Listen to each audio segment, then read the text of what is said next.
اعوذ باللہ من الشیطان الرجیم بسم اللہ الرحمن الرحیم اللہم صلی علی سیدنا و مولانا محمد وعلی آل محمد۔ جو لوگ ملک سے باہر جانا چاہتے ہیں، بیرون ملک کا سفر کرنا چاہتے ہیں، کامیاب ہونا چاہتے ہیں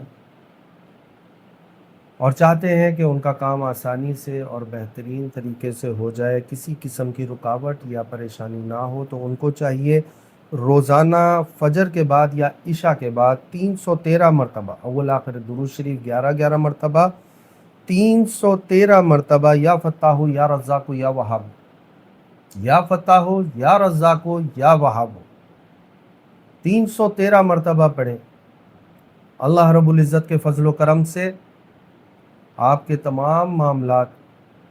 اللہ پاک اس طرح حل فرما دیں گے کہ آپ سوچ بھی نہیں سکتے۔